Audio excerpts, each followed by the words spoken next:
Hey, welcome back to Crime Time 911. I'm your host, Mel. Today's episode was a special request from my husband, Mike.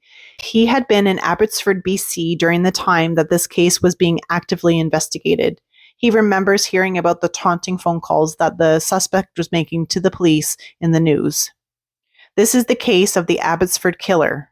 I would like to warn you right now that the details of this case are disturbing and might be triggering for some. Please continue with caution. Terry Driver, born on January 25th, 1965 in Vancouver, BC, to a police officer, Grant Driver, and his wife, Audrey Tagg. At the age of 2, he was taken to a doctor because his mother had said that he was a bad child. He broke things, set fires, and didn't respond to any form of discipline. By the time Driver was 5 years old, he was out of control. His parents were unable to handle him, and he was put into a day program for troubled kids. However, this did not help. When Driver was 6 years old, his parents would give up custody of him and handed him over to a local foundation. His behavior would not improve. He would have physical altercations with other children, spit, and would throw things at others as well. I couldn't even imagine what it would have been like for his parents to give up custody of their child, especially at the age of 6. They must have thought they had absolutely no other options at that time. And I have a question. How does a 2-year-old set fire to things? I don't remember my children being able to work a lighter or matches or do anything really to, set a fire at the age of 2. So that I'm not really sure how true that accusation is, but that's just my opinion. Maybe he did. Maybe he was able to do it. I don't know. Driver's violence was particularly focused on females, and it's reported that he even threatened to unalive his own mother. At the age of 9, Driver would be diagnosed with ADHD. It was noted that Driver was belligerent, uncooperative, lacking self-control, and was without conscience. Driver would later claim that between the ages of 9 and 11, he was SA'd by staff at the care home he was placed in. Again, this is all alleged. There's really nothing that I could find that proved that he was or was not SA'd by anybody. At 11 years old, Driver moved back home with his mom and his dad. However, his moving back put such a strain on his parents' marriage that they ended up splitting up. Ultimately, his father would apply for and receive full custody of Driver around the age of 13 years old. Driver's first encounter with police was when he was between the ages of 13 and 14. He got a hold of his father's firearm and shot a round through a neighbor's window. Around the same time that this incident had occurred, another neighbor would report that their house was egged and that rocks were thrown at the windows. Even though Driver was not charged for these incidences, he was now on police's radar. According to a childhood acquaintance of Driver who would spend time at the Driver house playing children's games like hide and seek, there was a room in the Driver's basement that was full of mannequins. Apparently, there were other rooms in the house that also gave this acquaintance a creepy vibe. As an adult, I would definitely find a room full of mannequins creepy as hell. I can't even imagine how scary it would have been for a child to stumble across a room like that. No thanks.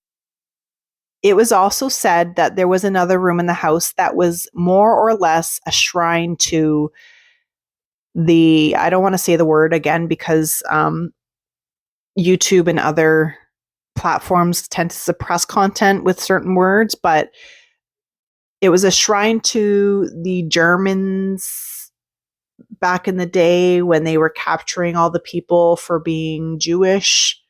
There was allegedly all kinds of this kind of memorabilia in this particular room, on display, almost like it, was a museum, including another mannequin that was in a full SS uniform.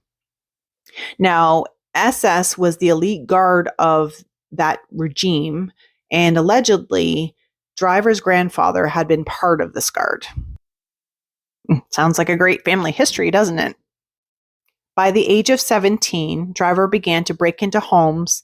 He claimed to have averaged one break-in per week. When he was 18, he worked for a local cafe. It's alleged that driver gave food to young women of the night in exchange for intimate acts. When driver stole $400 from his boss, he was fired. Then a week later, the cafe was broken into and another $500 was stolen. No charges were ever laid in the break-in, as there was no evidence that driver had committed this act, even though police suspected that he was the one who did it. There was another incident where driver would bang on the back door of the cafe. His former boss thought that something felt off when he heard the banging, so he and a friend would go out the front of the cafe, walk around to the back, and found driver hiding behind a dumpster holding a steel bar, waiting for his boss to come out the back door.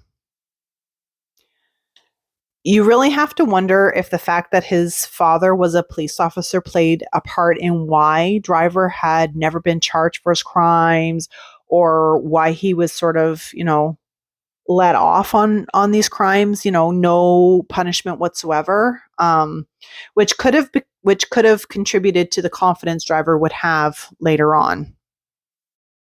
Driver's small crimes increased. He would shoplift and break into vehicles. However, still no charges were ever laid in any of these incidences. He was once caught by police after an unsuccessful home invasion and would be charged, but then those charges would be stayed. So a stay of proceedings is a ruling by the court in civil and criminal procedure that halts further legal process in a trial or other legal proceedings. Allegedly, driver became obsessed with cops. He applied to become a cop twice, but thankfully was not accepted. Instead, he bought a police scanner to listen to any exciting police activity in the area. He would often use the scanner to attend the crime scenes as the police worked them as a thrill. I question, how can you become so obsessed with being a cop or policeman in general when you've already committed so many acts as a teenager? I know that breaking and entering and shoplifting and all that can be considered like small petty crimes, but still, I just don't get it. Eventually, driver would meet Val, who he would marry and have 2 children with. It's said that driver was Val's first romantic relationship and that she was 32 when she met driver. Driver would commit a series of DV acts on his wife and his children. On October 13th, 1995, Misty Cockrell and Tanya Smith were walking to a party that wasn't far from Misty's home. Given that it was Friday the 13th, the girls had joked that they might meet a maniac. I'm sure they would later come to regret that joke. All of a sudden, driver jumped out from behind a nearby hedge, wielding a baseball bat. He ordered the girls to go through the bush with him. After they stumbled out of the bushes into a dark parking lot, which happened to be close by the local hospital, driver ordered the girls to remove their clothing. Tanya proceeded to remove her clothing, but Misty froze up, like I'm sure most of us would in that situation. She even faked an asthma attack, but driver knew she was faking, telling her that if she really had asthma, she would have an inhaler. After some time watching her friend get SA'd by driver, Misty took action by grabbing the bat and hitting driver on the shoulder. Driver regained control by grabbing the bat from Misty and proceeded to brutally beat her with the bat until she lost consciousness. When Misty finally regained consciousness, she found herself laying beside her friend Tanya. Dazed, Misty told Tanya that they needed to get up, and she proceeded to make an attempt to walk home. Thankfully, Misty ended up stumbling into the hospital instead. It is said that Misty had a fist-sized hole in her head. It's amazing that she was even able to relay her horrifying ordeal to the nurses, who then called police. Tanya was not with Misty. Later that morning, 2 people who had been fishing in a canal 20 kilometers away had noticed the brutally battered naked body of Tanya. Now, my question is, so Misty recalled waking up laying beside Tanya. So if that statement is true, now not saying that Misty lied, but considering the state that she was in, I'm just wondering, was her account true? Was Tanya actually there? Did Misty just think she saw Tanya? I don't know. But if that's true, and Tanya was truly laying beside Misty when Misty regained consciousness, I guess that would mean that Driver had to have gone back later on to take Tanya and dump her body in the canal. Which I'm also sure that when he went back and saw that Misty was gone, he was probably shitting his pants is the best way I can describe it. The Chilliwack RCMP and Abbotsford Police formed a task force and immediately started their investigations. Misty would be transferred to the Royal Columbian Hospital with police protection due to swelling on the brain. Police would speak with other kids who Tanya and Misty were hanging out with that night, as well as other offenders who had been released from the federal penal institution nearby, and anyone else who had a record of SA. Stranger on stranger attacks are one of the hardest for police to solve. DNA was found during Tanya's autopsy, as well as other pieces of evidence. It was also determined that even though Tanya was brutally beaten, much like Misty, she ultimately died from being placed in the canal face down in the water. The police would keep a lot of the details of their investigation from the public to prevent false confessions. So that means that if Misty had been physically able to drag Tanya with her to the hospital, Tanya possibly could have also survived. This man was also a father of two. I know that he wasn't good to them either, but it is also sick to think that he had children of his own while he was out essaying and unaliving other people's children. I wasn't able to determine if Driver's children were males or females, or maybe one of each. So again, if you know something a little bit more about this part of the case, then please leave it in the comments. On October 18th, 1995, the police would receive a strange phone call from a then unidentified male who claimed that he had assisted Misty with getting to the hospital the night of the attacks. This call was traced to a payphone outside a local convenience store. At around 4:30 that same day, another call would come into police. This time, they were able to record it. Here's a clip of the recording. Let you know who I am. Tanya's right.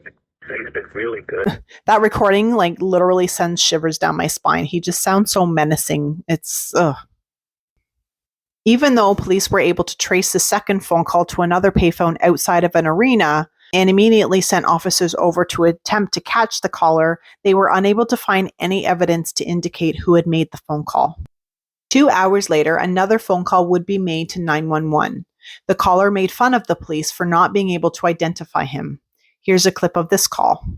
You think I would be stupid enough to leave fingerprints behind when I make a phone call? And then a fourth call would again be made to 911. I'm the one. Just giving you the chance to try and find me.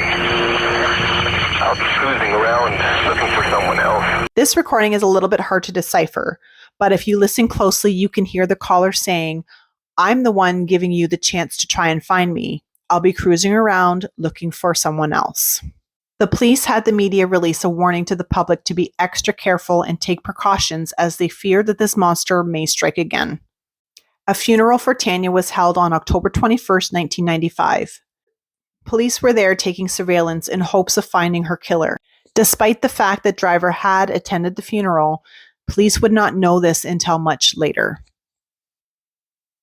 An RCMP profile from Ottawa would later be brought into the investigation to help come up with a profile to help police determine what type of monster would not only SA and unalive a teenager, brutally beat her friend, but also taunt the police afterwards. There would be another call placed to the police. He had mentioned biting the right nipple of Tanya. Driver appeared to be enjoying himself during these phone calls, especially the most recent call. It said that he sounded extremely excited, and it's possible that he may have been pleasuring himself during the call. This call was traced to a payphone outside a local bar. Again, no one had seen anyone using the payphone, and Driver was long gone by the time police had arrived. On November 6, 1995, the task force held a press conference to show a composite sketch that they had come up with based on Misty's description of her attacker. They also released small clips of the audio to the public in hopes that someone would recognize his voice. In addition to that, they set up an 800 number that would allow the public to listen to the audio clips again. However, if you called this number more than 3 times, the police would pay you a visit. Which, I mean, is completely understandable because I know, like, from all of the years of reading true crimes, watching true crimes, listening to other true crime podcasts, it's always said that these sickos get gratification and they, almost get a pleasure out of, like, revisiting the scenes or, like, probably in this case, he got a lot of gratification out of taunting the police. So, maybe he might have decided to listen to the recordings over and over and over again. Misty and her family would ultimately be placed in the witness protection program to ensure their safety while the police worked tirelessly to locate the perpetrator. As the investigators continued their interviews with various people, Driver would eventually go silent. Now, a lot of serial killers will go silent for a time. In this case, he went silent for only 4 months. He wouldn't make himself known again until February 17, 1996. Driver would call into a local radio station and tell the DJ that someone should go check the station's vehicle, as someone had done something to it. So the DJ went outside to see what was going on and found the gravestone of Tanya Smith on the hood of the car. Driver had written a list across the photo of Tanya on the stone. The list was as follows. She was not the first, she won't be the last. I'm still looking. One day, Misty. You won't find me.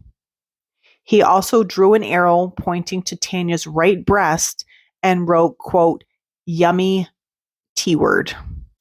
Like, seriously, it's not enough that this monster had to take the life of an innocent child, that he now has to continue to use her as a pawn to taunt the public and the authorities. Like, just let this poor girl rest in peace. On February 19th, Driver would place yet another call. Just to let you know who I am, Tanya's right tasted really good. This time, when they went to investigate the location of the call, people had reported seeing a car in the area, but they had given a very vague description. A late 70s or early 80s beige car. Now, unfortunately, this vehicle description could point fingers towards tons of beige cars that were in the area at that time. It didn't exactly help narrow down anything. Not to mention, there was no evidence that this car was even involved with the phone calls. For all police knew was that it was just an innocent person who just happened to be driving by at the same time as the phone call. 2 days later, on February 21st, which is actually my birthday, a woman who was home alone with her children called the police because someone had thrown an object through the picture window at the front of her home. The object ended up being a large wrench with an envelope taped to it that said, "From the Abbey Killer, call 911. Police had located the wrench when they had arrived at the woman's home. When they opened the envelope, they found a note inside. Now, I want to issue another trigger warning here because the contents of this note is very disturbing and, again, can be very triggering to some people. Please also keep in mind that these are the words of the sick and deranged driver, and that I am just simply reading what he had written. The note read, quote, "Hello, it's me. Yes, sir. Tanya's right nipple sure did taste good. By the way, Tanya was wearing sandals that night, and I threw them with her other stuff. She wasn't a bad lay either. It was me that phoned from the Rotary that night. You cops getting a little pissed off yet? Hard to catch somebody who is smart, not like stupid crooks that are no minds. Here are a few more of my conquests. I told you it wasn't my first, and it won't be my last either. I don't stay with the same MO. I have done more after these ones also. Go figure out which ones. Look in BC, Alberta, and a few in Washington state. How some of you guys haven't clued into some of the incidents here in town the last couple of years. R.E. Borquin Crescent by McDonald's. Teen was attempted SA. I grabbed her breasts, was about to gag her when she took off on me. Oriole Drive. I almost had that woman beat senseless and was about to SA her when a car came along. I sure don't need to be seen. How about right across from the hospital? Hey, that was the same bat that was used on Misty and Tanya. As soon as I saw it was an Indian, I said no way, could have AIDS. So I took her backpack, found $200 in it, and threw it atop an old brick store. Hey guys, I'm bad. I will strike again one day. I will not be caught. I will not move from Abbotsford. Bye guys. This is the last time you'll hear from me. Until next time. Good luck. This letter just shows how sick and disgusting Driver had been. I'm actually a little bit nauseous reading those words out for you, but I did think that it was an important part of the case and shows Driver's true colors. This time Driver had been too cocky and slipped up. Police found a full fingerprint on the tape that was used to attach the note to the wrench. Unfortunately, when they ran the print through the database, nothing had come up because Driver had always been let off for his petty crimes he committed as a teen. The victim from the McDonald's would tell police that she hadn't seen her attacker's face, but he had a freckled arm with red hair. And she worked with a sketch artist to draw an anchor tattoo she observed on his arm. The victim from Oriole Drive had not seen her attacker at all because he had bashed her in the head from behind and ran away when the car had approached. The third victim in the note's attack was similar to the attack on Tanya. On August 5th, 1995, the woman had also stumbled into the same hospital that Missy had stumbled into. The woman was from Saskatchewan and was in Abbotsford with her boyfriend. Even though she was actually Norwegian, she was often mistaken for a native. She had apparently been drinking at a local bar when she and her boyfriend had gotten into an argument, so she left. She began to walk when she was unable to locate a taxi. That's when she was attacked by Driver. She was so badly injured that she has a large dent in her skull, as well as permanent brain damage. She's lost her sense of smell and her balance is unstable. She is unable to walk distances and unable to work. His attack has completely ruined her quality of life. April 30th, 1996, the police held another press conference. They had new recordings of the suspect's voice. They also distributed a new poster with all the identifying evidence that they had gathered, including the tattoo, the freckled arm, and the red hair. They would also announce a $40,000 reward for the capture of the assailant. Later that same day, a lady had called the police claiming that the voice sounds a lot like her son. She and her other son had listened to the audio and agreed that they should notify the police despite the fact that he didn't look much like the composite sketch. She provided the name of her son, Terry Driver, to the police. She stated that he liked to cruise around Abbotsford listening to his police scanner. Oh yes, I had actually forgotten about the scanner. This is likely how he was able to evade the police, and I'm sure he got sick satisfaction listening to the police run around on a wild goose chase trying to capture him. Police immediately went to Driver's house and waited for him to get home from work. But when they saw him, they agreed that they had to tread lightly because he didn't resemble the composite sketch. So they questioned Driver and asked him to provide his DNA, which of course he declined. A few days later, Driver would go to the police station with his lawyer, willing to provide fingerprints. Little did he know that the police had obtained a fingerprint from the tape that he had used on the wrench. It was a match. Driver was then arrested for the unaliving of Tanya Smith and attempted of Misty Cockrell. I would have loved to have seen his face when the police told him that his fingerprints had matched. I bet he was just about shitting himself, thinking that he had been so careful not leaving any evidence behind. All it takes is one slip. Driver denied that he had beaten the two girls. He said that he had just happened to come across the two girls after they had already been beaten by someone else, and that he had essayed the unconscious Tanya and then thrown her body in the canal. He then drove Misty to the hospital. Okay, so even if he stumbled across two unconscious girls, did he really think that essaying an unconscious teen would make him look any less of a monster? During his trial, even though he did not try to use an insanity plea, he stated that he had Tourette syndrome, obsessive compulsive disorder, and ADD, and asked that these impairments be taken into consideration to explain his actions. He would also claim that these disorders were why he had falsely confessed to the crimes. It really sickens me when people try to use a mental and or physical disability or illnesses to excuse horrific acts and claim that they weren't responsible. Not to mention, it puts more of a stigma to those who share these ailments and who are just trying to live their lives. Like, nobody deserves to be thought of in that way just because they have Tourette syndrome or obsessive compulsive or ADD or autism or anything, along those lines. It's sick. Driver had elected to be tried in front of a judge instead of a jury because of the emotional response that he knew would be inevitable during the trial.